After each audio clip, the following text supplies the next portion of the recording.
Hi, my name is Laura Edelson. I'm an assistant professor of computer science here at Corey, and I also co-direct the Cybersecurity for Democracy project. I study the spread of harmful content on large online networks, which is just a fancy way of saying I study bad stuff on social media. And I'm going to talk to you a little bit today about my research, how I narrow in on what I'm going to study, and where my research is going next. A lot of my work has been developing over the last several years. First, we started looking at deceitful ads, things like spam, fraud, mis and disinformation, that kind of thing. And a lot of that work pointed toward recommender systems, kind of specifically feed algorithms. All of these different kinds of harm kind of all seem to be pointing back to that origin point. When I think about how I construct my research agenda, something that's really important to me is to go out and get facts about problems that are not just important, but urgent. And I think there are so many different angles where people have concerns about social media.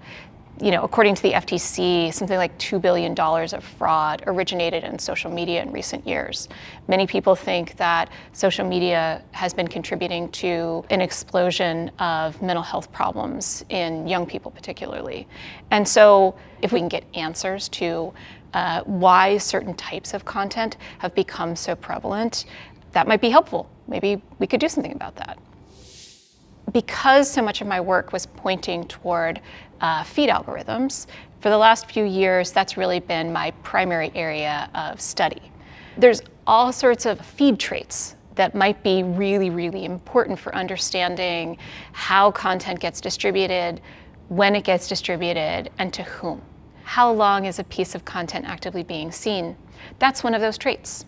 One recent study that I published a couple of months ago was trying to look at the life cycle of content.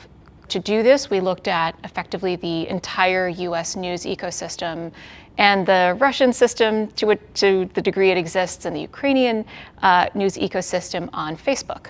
And we would take measurements every few hours.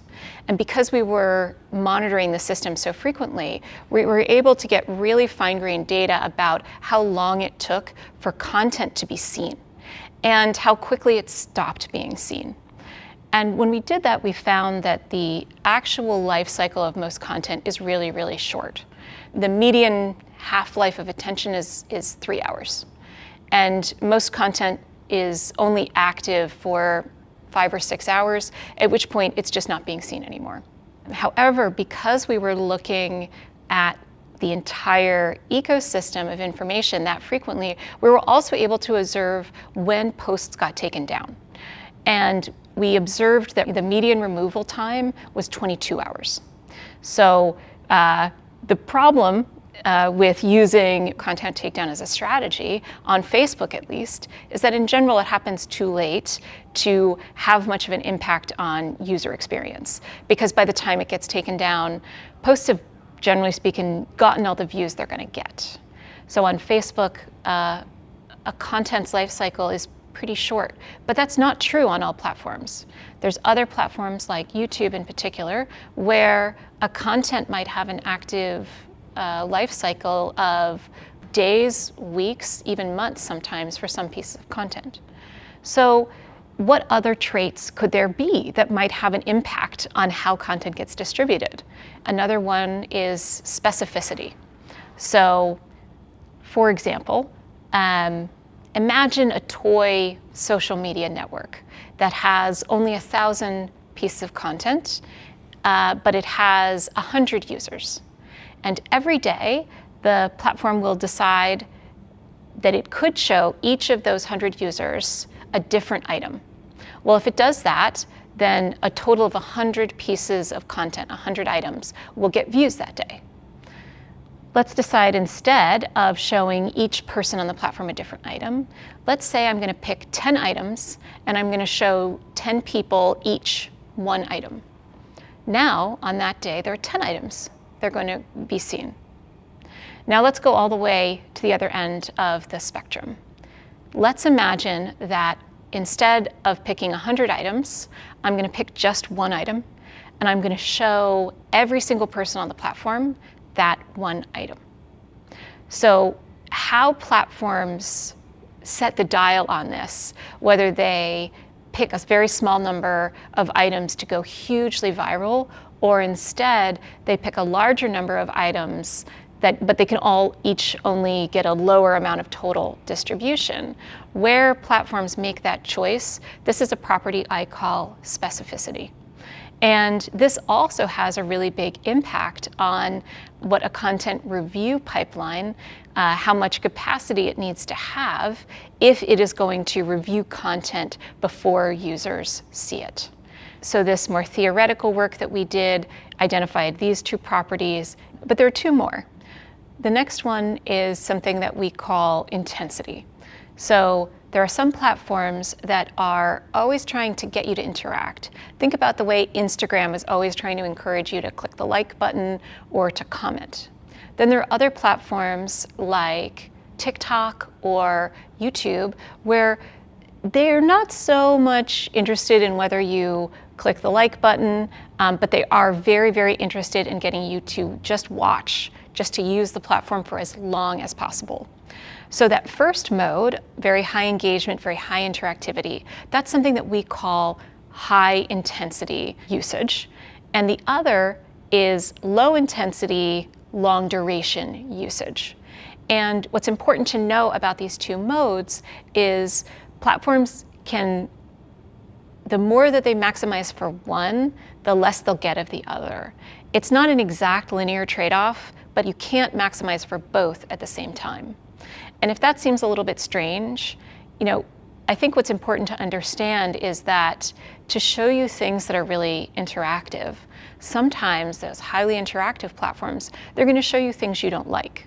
They're going to show you things that you're very likely to respond to engage with, but that you might not like. And that's fine. That's still serving the interest of the platform if you comment, but you say like, oh, I'm really mad and I hate this. But every time a platform does that, you're also more likely to end your session. And so this is why platforms that are maximizing for low intensity, high duration usage, they cannot at the same time maximize for high interactivity and high engagement. So that property is really important and obviously influences how people interact with a platform. It influences their behavior, and it also influences the kind of content that winds up being widely seen on those platforms. And then the last property is novelty. So every platform has some version of this problem where how do they show you new things? Every platform will eventually run out of all the stuff you've seen. You've seen all your friends' content. Maybe you've seen all of the content on the topic you originally came to that platform to see. But during the time that you've used the platform, you've made new friends, you've found new areas of interest. And there are some platforms that actually make novelty and discovery explicitly part of their offering. So think about the way TikTok explicitly tells users, we want to help you find new things that you like and that you're interested in. They don't want you to just bring your interest to the platform and they'll serve you those. They want you to come to the platform to discover whole new things that you had never thought of or never knew about. So this novelty is the last key trait. So there are some platforms that really don't do this at all. For example, Reddit doesn't do very much of this. Facebook does very little. And then on the other end of the spectrum, there are platforms like TikTok that not only engage in this novelty-seeking trait, they explicitly tell users that they do it and they really advertise it as part of their algorithm. So what does all of this mean for the future? Where's all this work going? The thing that got me interested in feed algorithms in the first place is that I thought for all of these different types of harms to users, they all seem to go through this choke point of feed algorithms. And feed algorithms seem to be disproportionately amplifying all these different types of frauds, scams, things that were like honestly pretty harmful. And I thought better understanding feed algorithms might help us either make other kinds of safety systems or just figure out how to make feed algorithms not do that thing, not recommend things that are really bad for users. And so now that we've done some of this empirical measurement work to really see how these traits work in practice, we've done some of the theoretical work to identify what these key traits are. Now my work is finally turning back to understanding how can we make feed algorithms a little bit healthier for their user communities, maybe a little bit less likely to recommend frauds and scams, and also how can we take what we know about feed algorithms and apply that to make other kinds of safety systems, security systems that platforms do need to build better? And so those two areas of work are probably going to be complementary, because one of the things that particularly that measurement work that we did looking at how fast feed algorithms recommend content and also how fast takedowns happen is that all of the systems at a social media platform work in relationship to one another. So for example, if Facebook did want to have a review system that actually had an impact on user experience, they actually have a couple of ways of doing that. They could obviously expand their review capacity or make the pipeline faster. There are things that they could do that would help with that. But the other thing that they could do is change how their feed algorithm works.